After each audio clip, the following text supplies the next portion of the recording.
देखिए last class में हमने स्टडी किया था फोटोन थ्योरी के बारे में, जिसमें हमने ये पढ़ा था कि जो लाइट है, जो एनर्जी है, जो रेडिएशन है, उसका एक पार्टिकल नेचर भी होता है। उस पार्टिकल नेचर को हम लोग क्या बोलते हैं? फोटोन बोलते हैं। और बेसिकली ये जो पार्टिकल नेचर है, इसका क्या मतलब है? इसका मतलब ये है कि जब रेडिएशन चलेगा, जब एनर्जी चलेगी और वो किसी मेटेरियल के कांटेक्ट में आएगी, तो उस समय पर वो पार्टिकल की तरह बिहेव करेगी। तो उस समय पर वो कैसा बिहेव करेगी? As a particle. तो जो रेडिएशन होता है वो पार्टिकल की तरह बिहेव करता है और उसका वेव नेचर भी होता है। वो हम लोग स्टडी करते हैं वेव ऑप्टिक्स में। अभी आप लोग रे ऑप्टिक्स स्टडी कर रहे हैं। उस रे ऑप्टिक्स में आप ये मान करके स्टडी कर रहे हैं कि लाइट स्ट्रेट लाइन में ट्रेवल करती है, जिसको आप लोग लाइट रे बोलते हैं। तो जो भी उसमें हम लोग डायग्राम्स बनाते हैं, उसमें हम लोग लाइट को एक स्ट्रेट लाइन से दिखाते हैं और उसके ऊपर एरो लगा देते हैं, जिसको हम लोग लाइट रे बोलते हैं। ओके, इसके बाद में वेव ऑप्टिक्स आएगा। उस वेव ऑप्टिक्स में ये मान करके स्टडी किया जाता है कि जो लाइट है वो वेव की फॉर्म में ट्रेवल करती है, और वेव की फॉर्म में जब ट्रेवल करती है तो कुछ फिनोमेना उस वेव नेचर से एक्सप्लेन किए जा सकते हैं, जैसे कि इंटरफेरेंस ऑफ लाइट, सुपरपोजिशन और यंग डबल स्लिट एक्सपेरिमेंट। तो ये जो एक्सपेरिमेंट्स हैं, जो सुपरपोजिशन है, इंटरफेरेंस है, इनको एक्सप्लेन किया जाता है। इसके अलावा डिफ्रैक्शन, डिफ्रैक्शन को भी एक्सप्लेन किया जाता है वेव नेचर ऑफ लाइट से। फिर हमने पढ़ा कि लाइट का जो नेचर है वो पार्टिकल नेचर होता है। हाँ जी, फिर हमने स्टडी किया था कि लाइट का जो नेचर होता है वो पार्टिकल नेचर होता है, जिसको हमने फोटोन थ्योरी में पढ़ा। और फोटो इलेक्ट्रिक इफेक्ट जो है वो वेव नेचर ऑफ रेडिएशन से एक्सप्लेन नहीं किया जा सकता। फोटो इलेक्ट्रिक इफेक्ट को एक्सप्लेन करने के लिए हम लोग फोटोन थ्योरी को लिखते हैं, और फोटोन थ्योरी से हम प्रॉपरली उस फोटो इलेक्ट्रिक इफेक्ट को एक्सप्लेन कर सकते हैं। ओके, अब फोटोन थ्योरी पढ़ने से ये समझ में आया कि जो नेचर के अंदर जो रेडिएशन है उसके दो नेचर है। जो रेडिएशन है उसके दो नेचर हैं। एक तो वेव नेचर है, हम लोग ये मान करके स्टडी करते हैं कि जो लाइट है वो इलेक्ट्रोमैग्नेटिक वेव है, और ये जो इलेक्ट्रोमैग्नेटिक वेव है ये मीडियम के बिना भी ट्रेवल कर सकती है, मतलब वैक्यूम में भी ट्रेवल कर सकती है। इसी तरह से रेडिएशन का दूसरा नेचर है पार्टिकल नेचर, और उस पार्टिकल नेचर के अंदर हम लोग स्टडी करते हैं कि जो रेडिएशन है वो एक्चुअल में एनर्जी पैकेट्स हैं, जिनको फोटोन बोला जाता है। और मैंने आपको इसकी 7-8 प्रॉपर्टीज भी बताई थी कि फोटोन की क्या क्या प्रॉपर्टीज होती हैं। ओके, तो रेडिएशन के जैसे दो नेचर है, वेव नेचर भी है और पार्टिकल नेचर भी है। अब ये नेचर के अंदर हम लोग क्या देखते हैं कि दो चीजें होती हैं, एक तो रेडिएशन है और दूसरा मटेरियल है, मास है। और आइंस्टाइन ने एक इक्वेशन से ये क्लियर कर दिया था, E is equal to mc², जो हमने न्यूक्लियाई चैप्टर के अंदर स्टडी की थी। इसमें इन्होंने ये क्लियर कर दिया था कि मास को डिस्ट्रॉय करने से एनर्जी प्रोड्यूस होती है, और एनर्जी को इकट्ठा करने से मास को क्रिएट किया जा सकता है। तो बेसिकली पेयर प्रोडक्शन और एनिहिलेशन वो प्रोसेसेस हैं जो ये एक्सप्लेन करती हैं कि मास डिस्ट्रॉय करने से एनर्जी बनेगी, एनर्जी इकट्ठा करने से मास क्रिएट किया जा सकता है। तो बेसिकली इस इक्वेशन के थ्रू ये समझ में आता है कि मास और एनर्जी दोनों एक ही चीज है। जैसे एनर्जी के टाइप्स होते हैं उसी तरह से मास भी क्या है? एनर्जी का ही टाइप है। तो बेसिकली नेचर मास और एनर्जी दोनों से मिलकर के बना है, और मास और एनर्जी दोनों एक ही चीज है। मास डिस्ट्रॉय करने से एनर्जी बनती है, एनर्जी इकट्ठा करने से मास क्रिएट होता है। तो अगर एनर्जी के रेडिएशन के चलने के दो नेचर होते हैं, तो इसी तरह से पार्टिकल के भी कितने नेचर होने चाहिए? पार्टिकल के भी दो नेचर होने चाहिए। तो पार्टिकल के दो नेचर होंगे, इस बात को एक्सप्लेन करने के लिए डी ब्रॉय ने एक हाइपोथेसिस दिया। वो हाइपोथेसिस ये था कि जिसमें उन्होंने ये बताया कि जो पार्टिकल है, जो मटेरियल पार्टिकल होते हैं, उसके भी दो नेचर होंगे। ये फोटोन तो एनर्जी पार्टिकल है, अभी हम लोग मटेरियल पार्टिकल की बात कर रहे हैं जिसके पास मास होता है, फोटोन का रेस्ट मास 0 होता है।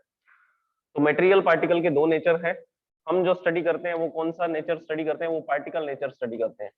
पार्टिकल नेचर हम लोग ये मान करके चलते हैं कि मटेरियल एक पार्टिकल की तरह बिहेव करते हैं, और न्यूटन ने इसको एक्सप्लेन किया था मैकेनिक्स के अंदर कि पार्टिकल की वेलोसिटी क्या होगी, डिस्प्लेसमेंट क्या होगा, एक्सेलरेशन कैसे कैलकुलेट कर सकते हैं, उसकी काइनेटिक एनर्जी को कैलकुलेट करना, उसकी पोटेंशियल एनर्जी को कैलकुलेट करना। तो न्यूटन ने इसके पार्टिकल नेचर को एक्सप्लेन किया कि मटेरियल एक पार्टिकल की तरह बिहेव करता है, और कोलिजन में वो क्या कर सकता है? एनर्जी ट्रांसफर कर सकता है, मोमेंटम को ट्रांसफर कर सकता है, जिसको हम लोग मास इनटू वेलोसिटी से लिखते हैं। ओके, तो मटेरियल का एक तो पार्टिकल नेचर होगा, दूसरा according to de Broglie material का एक वेव नेचर भी होगा। तो जैसे एनर्जी के दो नेचर हैं, वेव एंड पार्टिकल, और फिजिक्स में जैसा सिमेट्रिकल हम लोग देखते हैं नेचर में जो दिखाई देती है वो सिमेट्री दिखाई देती है। अगर रेडिएशन के दो नेचर हैं तो मटेरियल के भी कितने नेचर होंगे? मटेरियल के भी दो नेचर होंगे, क्योंकि बेसिकली मटेरियल और एनर्जी दोनों क्या है? दोनों एक ही चीज है। इन दोनों चीजों से मिलकर के क्या बना है? यूनिवर्स बना है। ओके, तो पार्टिकल नेचर तो आप ऑलरेडी स्टडी कर चुके हैं 11th क्लास में, न्यूटन के according velocity, displacement, acceleration, kinetic energy, potential energy, momentum, तो ये सब एसोसिएटेड होता है मटेरियल पार्टिकल से जब वो मोशन में होता है। अब हम इसके वेव नेचर को स्टडी करते हैं। तो आप इसको डी ब्रॉय हाइपोथेसिस बोल सकते हैं। डी ब्रॉय, डी ब्रॉगली लिखा जाता है लेकिन बोला क्या जाता है? डी ब्रॉय बोला जाता है। तो डी ब्रॉय हाइपोथेसिस बोल सकते हैं आप इसको, या इसकी बजाय आप इसको बोल सकते हैं dual nature of matter. Dual nature of matter. तो डी ब्रॉय हाइपोथेसिस में इन्होंने ये बताया दैट मैटर या material particle is associated with waves, और ये मटेरियल पार्टिकल वेव से एसोसिएटेड कब होगा? जब ये मटेरियल पार्टिकल किसमें होगा? जब ये मटेरियल पार्टिकल मोशन में होगा। तो जब कोई पार्टिकल ट्रेवल करता है, जब वो रेस्ट से मोशन में आ जाता है, तो उसको कुछ वेव्स एसोसिएट कर लेती हैं, उसको कुछ वेव्स कवर कर लेती हैं, और उन वेव्स को क्या बोला जाता है? उन वेव्स को मैटर वेव्स बोला जाता है। और ये मैटर वेव्स क्या करती हैं? उस मटेरियल पार्टिकल को कंट्रोल करती हैं इन एवरी एस्पेक्ट, मतलब हर तरह से उस पार्टिकल को कंट्रोल करेंगे। उस पार्टिकल की वेलोसिटी, उस पार्टिकल का मोशन, उसका मोमेंटम, ये सब जो फिजिकल क्वांटिटीज हैं ये कंट्रोल होती हैं किसके थ्रू? मैटर वेव्स के थ्रू। तो जब भी कोई पार्टिकल रेस्ट में है, उसके चारों तरफ आपको कोई वेव नहीं दिखाई देगी। लेकिन जब ये पार्टिकल मूव करना स्टार्ट करेगा, जब ये पार्टिकल इस तरह से मूव करना स्टार्ट करेगा, तो इसके चारों तरफ एक वेव एसोसिएट हो जाएगी जो इसके मोशन को कंट्रोल करेगी, और वो जो वेव होगी वो मैटर वेव होगी, और इसका रिप्रेजेंटेशन इस तरह से किया जाता है। सेंटर में एक पार्टिकल दिखाएंगे जो ट्रेवल कर रहा है हाई स्पीड से, और इसके आसपास जो आपको वेव्स दिखाई देनी है वो मैटर वेव्स हैं। तो ये मैटर वेव का एक क्लाउड है। तो बेसिकली कोई भी मटेरियल पार्टिकल जब ट्रेवल करेगा तो उसके चारों तरफ कुछ वेव एसोसिएट हो जाएंगी, उस पार्टिकल को कवर कर लेंगी, जो उसको पूरी तरह से कंट्रोल करेंगी। और ये जो वेव्स होती हैं इनको मैटर वेव्स बोलते हैं, या इनको डी ब्रॉय वेव्स बोला जाता है, या इनको क्या बोला जाता है? D Broglie waves. अब ये जो पार्टिकल है ये जब ट्रेवल करेगा तो एक वेव इसके चारों तरफ एसोसिएट हो रही है। अब वो जो वेव होगी तो उसकी प्रॉपर्टी हम लोग कैसे बताएंगे? उसकी प्रॉपर्टी हम लोग बता सकते हैं वेवलेंथ से। तो वेव की कैरेक्टरिस्टिक क्या है? वेवलेंथ, जिसको हम लोग किससे लिखते हैं? लैम्डा से लिखते हैं। अगर आपको वेवलेंथ पता लग गई तो आप फ्रीक्वेंसी बता सकते हैं कि जो भी वेव यहाँ पर बनेगी उसकी फ्रीक्वेंसी क्या होगी। तो डी ब्रॉय वेव्स की वेवलेंथ होती है जिसको डी ब्रॉय वेवलेंथ भी बोला जाता है, जिसको बोला जाता है डी ब्रॉय वेवलेंथ। मैंने आपको फोटोन थ्योरी में एक फॉर्मूला बताया था, वो फॉर्मूला फिर से आप रिवाइज कीजिए, देखिए क्या था। आपने पढ़ा था कि जो भी मटेरियल पार्टिकल होते हैं उनके साथ क्या होता है? मोमेंटम एसोसिएट होता है, और मोमेंटम को किससे लिखा जाता है? मास इनटू वेलोसिटी से लिखा जाता है। अब ये जो फॉर्मूला है इस फॉर्मूला को हम लोग चेंज करते हैं। चेंज करने के लिए मैं इसमें क्या करूंगा? वेलोसिटी को मल्टीप्लाई और डिवाइड कर दूंगा। तो ये फॉर्मूला बन जाएगा mv² upon v। mv square is the energy which is associated with the motion of the particle। ये वो एनर्जी है जो पार्टिकल के मोशन से रिलेटेड है। तो मोमेंटम का फॉर्मूला बन जाएगा एनर्जी अपॉन वेलोसिटी। तो मोमेंटम का एक फॉर्मूला तो होता है मास इनटू वेलोसिटी, मास इनटू वेलोसिटी, ये फॉर्मूला तो मटेरियल पार्टिकल के लिए। और एक फॉर्मूला होता है एनर्जी अपॉन वेलोसिटी, ये दूसरा फॉर्मूला है मोमेंटम का। ये फॉर्मूला हम लोग काम में लेते हैं जब पार्टिकल के पास मास होता है, और ये फॉर्मूला हम लोग यूज करते हैं फोटोन के लिए। फोटोन के पास एनर्जी होती है, वो एनर्जी कैरी करता है, और उसके पास क्या होती है? वेलोसिटी होती है। अच्छा, इस फॉर्मूला को हम चेंज भी कर सकते हैं। चेंज करने के लिए हम लोग यहाँ पे एनर्जी अपॉन वेलोसिटी है, अगर फोटोन के लिए बात कर रहे हैं तो वो स्पीड ऑफ लाइट से चलेगा 3 × 10⁸ मीटर पर सेकेंड। तो वेलोसिटी की जगह पर क्या लिख सकते हैं? कैपिटल C लिख सकते हैं। अब यहाँ पर हम कुछ वैल्यूज को पुट करते हैं, वो वैल्यूज इस तरह से पुट करते हैं। एनर्जी की जगह पर क्या लिखा जा सकता है? h nu लिखा जा सकता है, क्योंकि जो भी फोटोन होगा वो कुछ एनर्जी कैरी करेगा, और उस फोटोन की एनर्जी कैसे कैलकुलेट की जा सकती है वो मैक्स प्लांक ने हमें बताया था। तो मैक्स प्लांक ने ये बताया कि एनर्जी एच न्यू से कैलकुलेट कर सकते हैं। तो ई की जगह पर एच न्यू लिख देंगे और डिवाइड बाय आ जाएगा सी। और एक फॉर्मूला हम लोग स्टडी करते आ रहे हैं, that speed of light is equal to frequency into velocity. ये फॉर्मूला होता है स्पीड ऑफ लाइट का। तो यहां से आप ये वैल्यू इसमें पुट कर दो, सी की जगह पर क्या लिख सकते हैं, न्यू इंटू लेमडा लिख सकते हैं। So h nu is equal to, sorry, p is equal to h nu upon nu lambda. ये न्यू से न्यू कैंसिल हो जाएगा, मोमेंटम का फॉर्मूला बनेगा h upon lambda. H is the Planck's constant, h is the Planck constant and lambda is the wavelength of the wave। तो photon के लिए भी हम ये फॉर्मूला लगा सकते हैं। फोटोन का मोमेंटम अगर आपको कैलकुलेट करना है तो फोटोन की क्या होगी, कुछ वेवलेंथ होगी, वो वेवलेंथ यहाँ पे पुट कीजिए और मोमेंटम बता सकते हैं हम फोटोन का। इसी तरह से हम ये वाला फॉर्मूला डी ब्रॉय वेवलेंथ में भी यूज कर सकते हैं। तो डी ब्रॉय वेवलेंथ जो होगी उसका फॉर्मूला क्या बनेगा, यहां से हम इसको अरेंज कर लेते हैं। P इज इक्वल टू क्या है, h अपॉन लेमडा। h इधर आ जाएगा मल्टीप्लाई में, P इधर आ जाएगा डिवाइड में, तो फॉर्मूला बनेगा डी ब्रॉय वेवलेंथ का h upon P, h upon P। और P हम कैसे कैलकुलेट कर सकते हैं, किसी भी मेटेरियल पार्टिकल के लिए, किसी भी मैटर के लिए, तो P की जगह पर हम लोग लिख सकते हैं मास इनटू वेलोसिटी, क्योंकि मेटेरियल पार्टिकल की बात कर रहे हैं। मेटेरियल पार्टिकल का लीनियर मोमेंटम कैसे कैलकुलेट किया जाता है, मास इनटू वेलोसिटी से। देखिए यहाँ लिखा हुआ है, ये मेटेरियल पार्टिकल का फॉर्मूला है, ये फोटोन का फॉर्मूला है, फोटोन के मोमेंटम का। ओके, तो this is the formula of D Broglie wavelength. ये डी ब्रॉय वेवलेंथ है। तो कोई भी पार्टिकल जब ट्रेवल करेगा किसी वेलोसिटी से, तो हम उसकी वेवलेंथ इस फॉर्मूला से कैलकुलेट करके बता सकते हैं। अगर आपको वेवलेंथ पता लग चुकी है तो हम इसको फ्रीक्वेंसी में कन्वर्ट कर सकते हैं with the help of this formula. Speed of light is equal to frequency into lambda. Okay, तो ये इसका वेवलेंथ आ गया। अच्छा, इस वेवलेंथ को कैलकुलेट करने का एक और तरीका है, वो मेथड भी मैं आपको एक्सप्लेन करता हूँ। एक और मेथड है डी ब्रॉय वेवलेंथ को कैलकुलेट करने का। डी ब्रॉय वेवलेंथ कैलकुलेट करने के लिए हम लोग फॉर्मूला यूज करेंगे, एक तो Einstein mass energy relation. So we will use Einstein mass energy relation. So it's formula is E is equal to mc square. Second हम लोग मैक्स प्लांक का फॉर्मूला यूज करेंगे। मैक्स प्लांक ने ये बताया कि फोटोन जब ट्रेवल करेगा तो कितनी एनर्जी कैरी करेगा, E is equal to h nu. दोनों ही एनर्जी को बता रहे हैं। ये भी फोटोन की एनर्जी को बता सकते हैं, कुछ मास डिस्ट्रॉय होगा तो फोटोन प्रोड्यूस होगा। और ये भी किसको बता रहा है, ये भी एनर्जी को बताएगा कि फोटोन की एनर्जी कितनी होगी। तो अगर हम इन दोनों इक्वेशंस को इक्वल लिख देते हैं, so this will be mc square is equal to h nu. तो यहां से हम लोग क्या करते हैं, इस फॉर्मूला को चेंज करते हैं। h इज इक्वल टू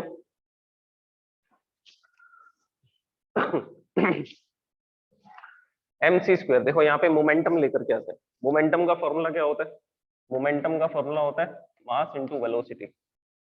और यहाँ पे m इंटू सी आ रहा है, तो मैं इसको लिख देता हूँ mc इंटू सी। और ये जो c है मल्टीप्लाई में, इसको कहाँ लिख देंगे, इसको डिवाइड में लिख देंगे। So this will be mass into velocity. So this will be mass into velocity m into C. और ये जो c मल्टीप्लाई में था इधर आएगा तो डिवाइड में आ जाएगा। So this will be h nu upon c. m into c, mass into velocity, mass into velocity को मोमेंटम लिख सकते हैं, न्यू अपॉन सी। ये जो न्यू अपॉन सी है इसकी जगह पर क्या लिखा जा सकता है, 1 अपॉन लेमडा लिखा जा सकता है। ये कौन से फॉर्मूला से लिखा, ये हमने इसी फॉर्मूला से लिखा, फ्रीक्वेंसी इंटू वेवलेंथ। आप चाहें तो डायरेक्ट ये वाली वैल्यू यहाँ पुट कर सकते हैं, तो ये आ जाएगा एच न्यू। सी की जगह पर लिख देंगे न्यू इंटू लेमडा, न्यू से न्यू कैंसिल हो जाएगा। फिर से मोमेंटम का फॉर्मूला क्या बनेगा, लेमडा अपॉन पी। और डी ब्रॉय वेवलेंथ का फॉर्मूला क्या बनेगा, ये पी को इधर ले आइए, सो this will B H upon P. तो आप इन इक्वेशन से कैलकुलेट करना चाहें डी ब्रॉय वेवलेंथ तो इससे कैलकुलेट कर सकते हैं, नहीं तो इससे पहले मैंने आपको एक मेथड बताया, उस मेथड से भी हम लोग क्या कर सकते हैं, डी ब्रॉय वेवलेंथ को कैलकुलेट कर सकते हैं। Okay, so this is the de Broglie wavelength. अब एक एग्जांपल लेते हैं। एग्जांपल ये है कि हमारे पास एक 100 ग्राम की बॉल है।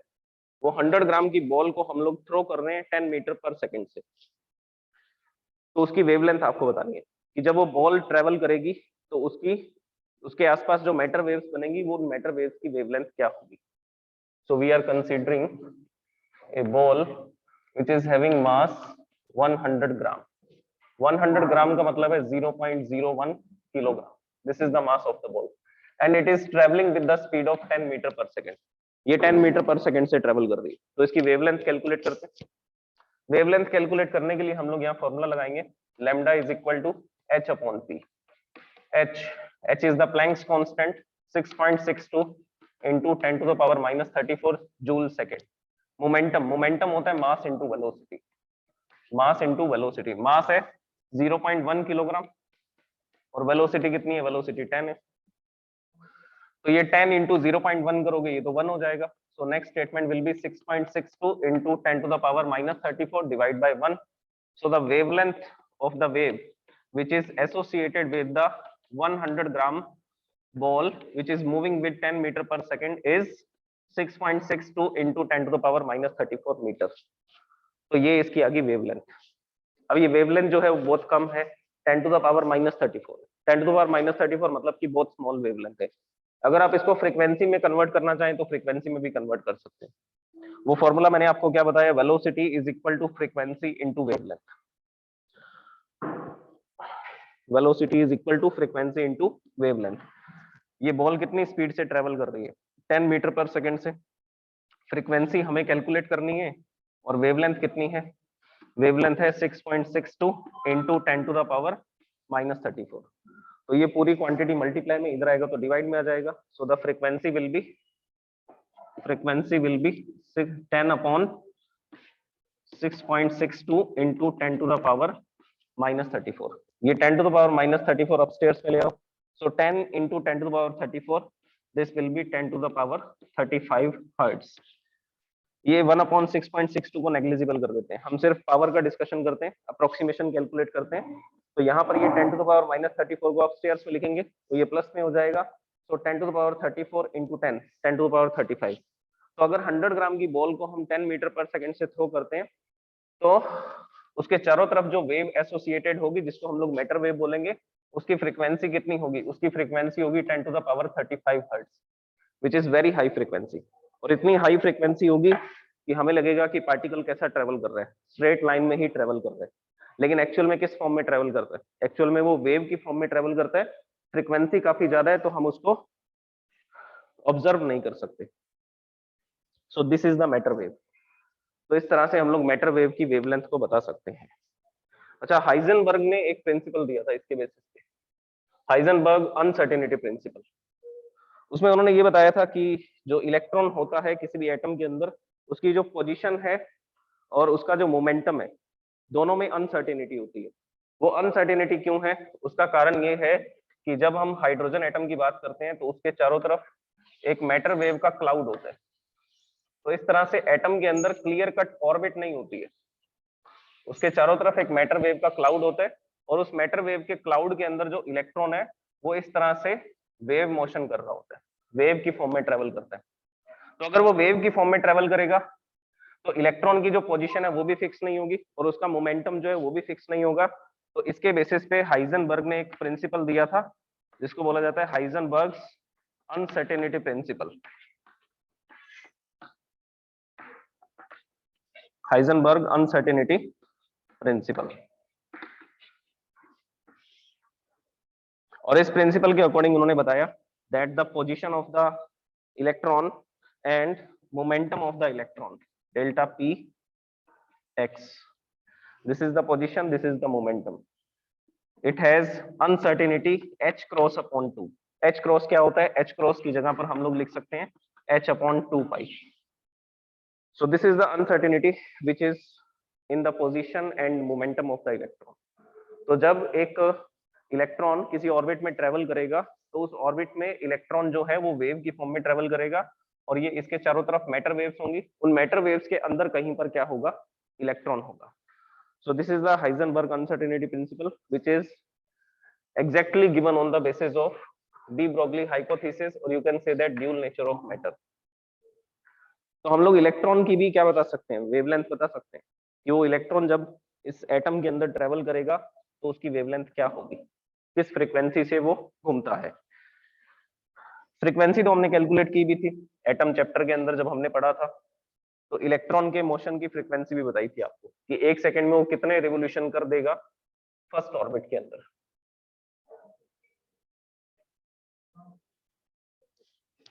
ओके।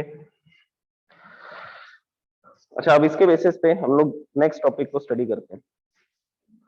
वो नेक्स्ट टॉपिक ये है कि जब चार्ज पार्टिकल मूव करेगा तो उससे रिलेटेड क्या वेवलेंथ होगी, उस वेवलेंथ को हम लोग बोलेंगे de Broglie wavelength. So now we will calculate de Broglie wavelength if a charge particle is moving. If a charge particle is moving,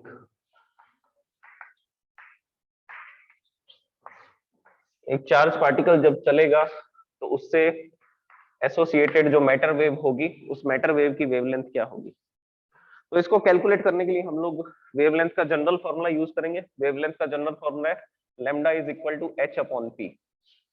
momentum, charge particle का मोमेंटम कैलकुलेट करते हैं। इसका जो मोमेंटम होगा वो मास इनटू वेलोसिटी से लिखा जाएगा, नो डाउट, वो भी लिख सकते हैं। तो मोमेंटम का एक फॉर्मूला हम लोग ये लिख सकते हैं h upon m v, mass into velocity. लेकिन हम मोमेंटम को लिखना चाहेंगे काइनेटिक एनर्जी की टर्म्स में। काइनेटिक एनर्जी की टर्म्स में लिखने का ये तरीका है, ये कारण है क्योंकि हम लोग जिस चार्ज पार्टिकल को चलाएंगे उस चार्ज पार्टिकल को चलाने के लिए हमें क्या करना पड़ेगा, एक इलेक्ट्रिक फील्ड क्रिएट करना पड़ेगा। तो यहाँ पर हम लोग रखेंगे हाई पोटेंशियल, यहाँ पर रखेंगे हम लोग लो पोटेंशियल। तो प्लस से माइनस की तरफ क्या बनेगा, एक इलेक्ट्रिक फील्ड बनेगा। अगर इस इलेक्ट्रिक फील्ड में मैं एक इलेक्ट्रॉन को रखूंगा तो वो इलेक्ट्रॉन पॉजिटिव डायरेक्शन की तरफ मूव करेगा। तो इस इलेक्ट्रिक फील्ड के अंदर ये इलेक्ट्रॉन मूव करता है, इसके पास कुछ काइनेटिक एनर्जी आती है। तो यहाँ पर मोमेंटम की जगह पर हम लोग फॉर्मूला को चेंज करके क्या लिख सकते हैं, काइनेटिक एनर्जी भी लिख सकते हैं। तो फॉर्मूला को चेंज करते हैं, मोमेंटम के प्लेस पे काइनेटिक एनर्जी का रिलेशन आना चाहिए।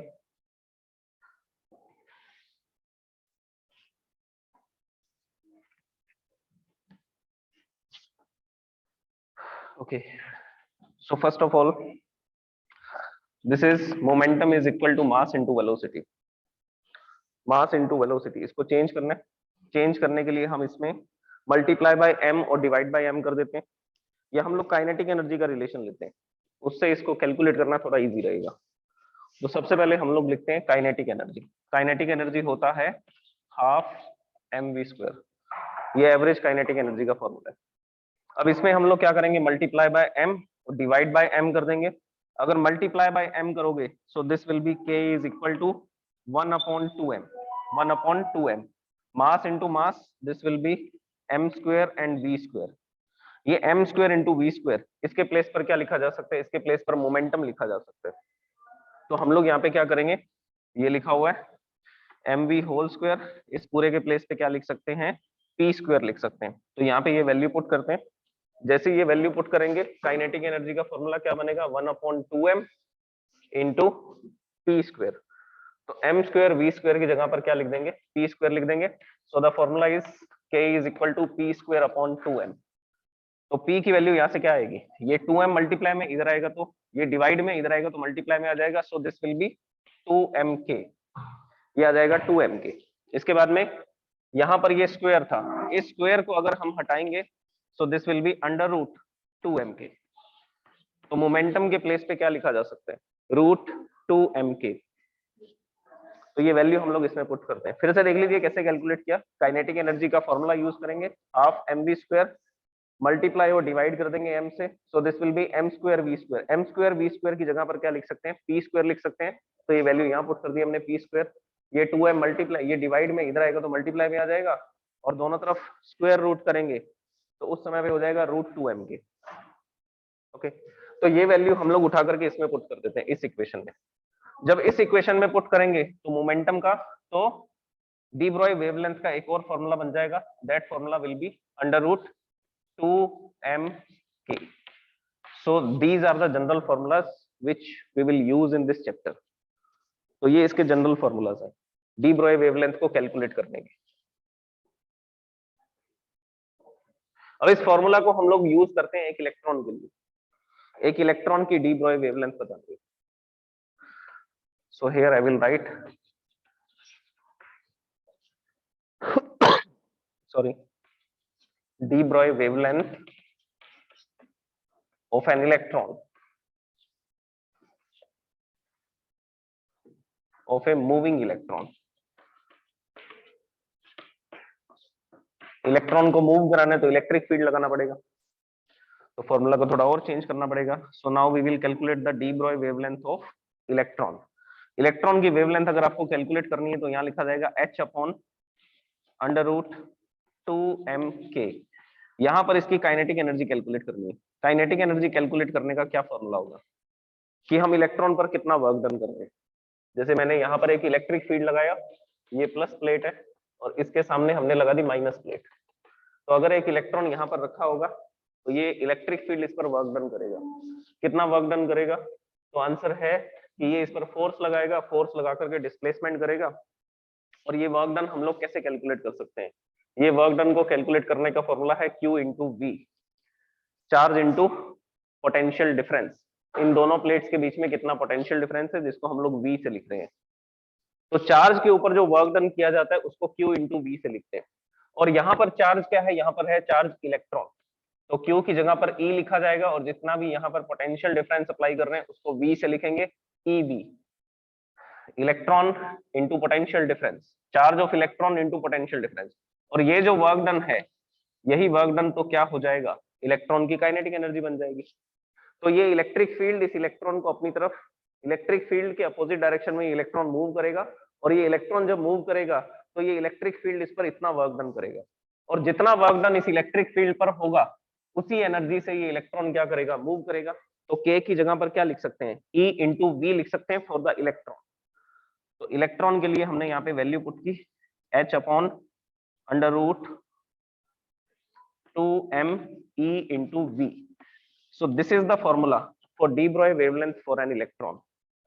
तो इलेक्ट्रॉन की डी ब्रॉय वेवलेंथ इस फॉर्मूला से कैलकुलेट की जा सकती है। ये इंपॉर्टेंट फॉर्मूलाज है, एग्जाम्स के अंदर पूछा जाता है कि इलेक्ट्रॉन की, प्रोटॉन की, ड्यूट्रॉन की वेवलेंथ बताइए। तो वेवलेंथ बताने के लिए आपको ये फॉर्मूला यूज करना पड़ेगा। अब वेवलेंथ कैलकुलेट करते हैं। जो कांस्टेंट क्वांटिटीज है उनकी वैल्यूज पुट कर लेते हैं। कांस्टेंट क्वांटिटी है Planck's constant 6.62 into 10 to the power minus 34 divide by under root 2 constant mass of electron. अगर इलेक्ट्रॉन की वेवलेंथ निकाल रहे हैं तो मास भी इलेक्ट्रॉन का आएगा 9.1 into 10 to the power minus 31। Charge of electron 1.6 into 10 to the power minus 19 multiply by V। कितना पोटेंशियल डिफरेंस लगा है वो हम पे डिपेंड करेगा कि हम इलेक्ट्रॉन को कितने पोटेंशियल डिफरेंस में रख रहे हैं जिसकी वजह से वो मूव कर रहा है।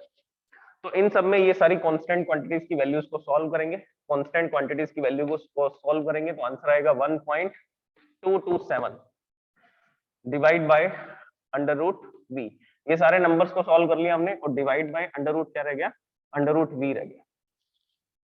और ये जो आंसर आ रहा है ये तो नैनोमीटर में आ रहा है। अब इसको एंगस्ट्रॉम में कन्वर्ट करेंगे। एंगस्ट्रॉम में कन्वर्ट करने के लिए हम पॉइंट को राइट साइड में शिफ्ट कर देंगे और 10 टू द पावर माइनस 10 लिख देंगे।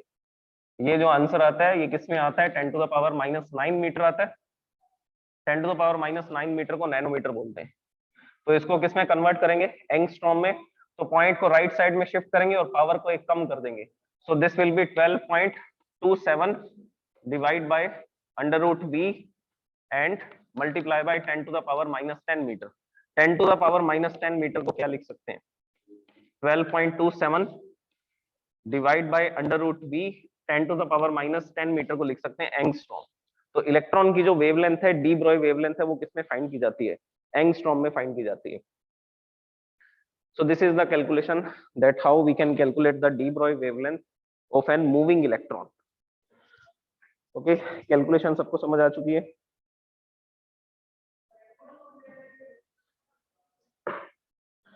देखिए सबसे इंपॉर्टेंट इसमें यही था कि आप काइनेटिक एनर्जी की जगह पर, आप मोमेंटम की जगह पर ये फॉर्मूला कैसे लाते हैं, अंडर रूट 2mk कैसे आया, तो कैलकुलेशन मैंने आपको सिखा दी है। तो ये इसका जनरल फॉर्मूला बनेगा। अगर हम लोग प्रोटॉन की बात करेंगे तो प्रोटॉन इलेक्ट्रोस्टैटिक फील्ड में मूव नहीं कर सकता। प्रोटॉन को मूव करना पड़ेगा तो हमें इसको गर्म करना पड़ेगा, तो थर्मल एनर्जी से वो प्रोटॉन मूव करेगा। तब हम काइनेटिक एनर्जी की जगह पर Q इंटू वी नहीं लिखेंगे, E इंटू वी नहीं लिखेंगे। उस समय पर हमें फॉर्मूला यूज करना पड़ेगा 3/2 kBT, जो हमने 11th क्लास में पढ़ा था कि जो पार्टिकल्स हीट होने के कारण, गर्म होने के कारण थर्मल एनर्जी से मूव करते हैं, उनकी एनर्जी को कैसे लिखा जाता है? 3/2 kBT। तो उसके लिए अलग फॉर्मूला आएगा। ओके, अब आपके एग्जाम्स के अंदर एक क्वेश्चन आ चुके हैं इस इलेक्ट्रॉन की वेवलेंथ से रिलेटेड। क्वेश्चन में ये दिया गया था कि जो पोटेंशियल डिफरेंस है वो 100 वोल्ट का अप्लाई किया गया। क्वेश्चन में गिवन था कि जो पोटेंशियल डिफरेंस है वो कितने वोल्ट का अप्लाई किया गया, 100 वोल्ट का। तो 100 वोल्ट के पोटेंशियल डिफरेंस में इलेक्ट्रॉन जो मूव करेगा उसकी वेवलेंथ क्या होगी? पोटेंशियल डिफरेंस इज 100 वोल्ट और इलेक्ट्रॉन की वेवलेंथ बतानी है, तो आपको ये फॉर्मूला डायरेक्ट याद रखना है, 12.27 divide by under root v and angstrom. Potential difference आपको बता रखा है कि 100 वोल्ट के पोटेंशियल डिफरेंस में इलेक्ट्रॉन को चलाया जाएगा, तो यहाँ पर आ जाएगा √100। √100 कितना होता है? 10 होता है। So this will be lambda e is equal to 12.27 divide by 10। √100 को क्या लिख देंगे? 10 लिख देंगे। और ये जो आंसर आ रहा है ये किसमें आएगा? ये एंगस्ट्रॉम में आएगा। डिवाइड बाय 10 करोगे, so this will B 1.227 angstrom. तो इलेक्ट्रॉन जो मूव करेगा इन दो प्लेट्स के बीच में उसकी वेवलेंथ क्या होगी? ये इलेक्ट्रॉन ऐसा वेव की फॉर्म में ट्रेवल करेगा और कितनी वेवलेंथ से ट्रेवल करेगा? 1.227 एंगस्ट्रॉम। इस वेवलेंथ से ये ट्रेवल करेगा। कब? जब हम इन दोनों प्लेट्स के बीच में कितना पोटेंशियल डिफरेंस रखेंगे? 100 वोल्ट। तो 100 वोल्ट के पोटेंशियल डिफरेंस पे इलेक्ट्रॉन की वेवलेंथ ये होगी। This is the wavelength, D Broglie wavelength. कल हम लोग डिस्कस करेंगे एक ड्यूट्रॉन की वेवलेंथ कैसे कैलकुलेट करें। ड्यूट्रॉन जिसको 1h2 से लिखा जाता है, मतलब उसमें एक प्रोटॉन होगा और एक न्यूट्रॉन होगा। तो ये जब चार्ज पार्टिकल जब चलेगा किसी इलेक्ट्रिक फील्ड में तो इसकी वेवलेंथ क्या होगी? D Broglie wavelength. एक ड्यूट्रॉन की वेवलेंथ निकालनी है, दूसरा हीलियम न्यूक्लियस की वेवलेंथ निकालनी है जिसको हम लोग अल्फा पार्टिकल बोलते हैं। इसको ड्यूट्रॉन बोलते हैं, इसको अल्फा पार्टिकल बोलते हैं। इसके अलावा हम लोग कैलकुलेट करेंगे एक न्यूट्रॉन की वेवलेंथ। न्यूट्रॉन जब गर्म किया जाएगा हाई टेम्परेचर पे, तो उस समय जब वो मूव करेगा तो उसकी वेवलेंथ क्या होगी? क्योंकि पार्टिकल जो है वो वेव की फॉर्म में ट्रेवल करते हैं और उनकी जो वेवलेंथ होती है उसको डी ब्रॉय वेवलेंथ बोला जाता है।